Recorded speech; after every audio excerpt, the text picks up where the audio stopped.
मैं कहा इनू मोबाइल लैता, कहते लैता ओप्पो का।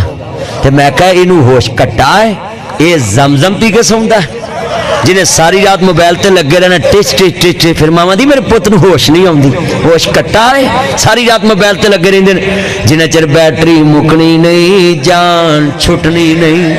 हुण ते अल्लाह जानदा है मंजी उत्थे डाउंदे ने जिथे सुच लागे, डायरैक्ट ही विच सुच लाया हुंदा, साकल लागे सौंदे ने।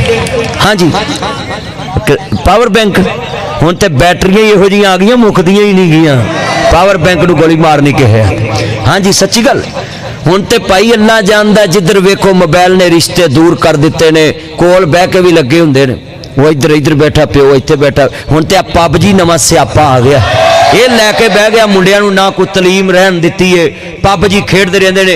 ओए पिछों आया ही, ओए इधरों आया ही। ते फिर जनाब नाल दा बंदा कवे ना, प्यो ही कह दवे पुत आ मेरा ब्लड चेक करी, अब्बा जी 2 फौजी रह गए ने मार लैंदे, उन्हां चों भावें अब्बा फुड़क जावे। वो चले पबजी स्यापा ना खेडो, अपनी तलीम का हर्ज ना करो, ये मोबाइल मत यूज किया करो कॉलेज में, घर में। ये थोड़ी को देर बंदा यूज कर ले मोबाइल, फोन किया भाईजान किधर है, भाई मैं इधर हूँ, यार मैंने तेरे नाल काम में की है, यार मैं तेरे नाल बह के एक पीरियड की तैयारी करनी है, टीचर बड़ा सख्त है तो जरा तैयारी करनी है, चलिया पीरियड की तैयारी करया करके मैं सवेरे ऐ सुनाउणा। हाँ जी, पर टीचर भी अल्लाह जानदा आउंदिया मुंडियां नूं पुछदे ने आपका मूड पढ़ने का है, बंदा पूछे तका बैठना है, मूड ना पूछया करो, ये आंदे ही पढ़ने वास्ते ने। मूड इन्हां दे मां प्यो नूं पुछो जेड़े 6 बजे दुकान खोल के इन्हां दी फीस देंदे ने, मूड उन्हां दा।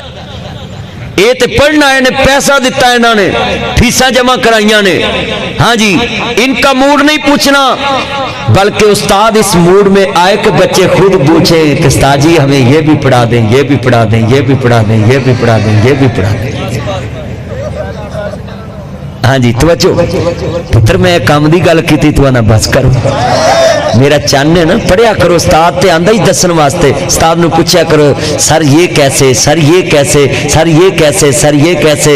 हाँ जी, असी कॉलेज च भी बह के उस्ताद नाल सियासत शुरू कर देने, उस्ताद जी तब्दीली किवें आएगी, वो सारा पीरियड उसे दे लंघ जाता है। भाई नहीं, मत कॉलेज में आप सियासी बात किया करें, अपने टीचर से सिर्फ अपनी किताब की मुतलका बात पूछनी, अगर मैथ पढ़ते हैं तो मैथ से पूछनी, जो आप पढ़ते हैं अपने टीचर से उसके मुतलका ही बात करनी, सवाल भी उसके मुतलका करने।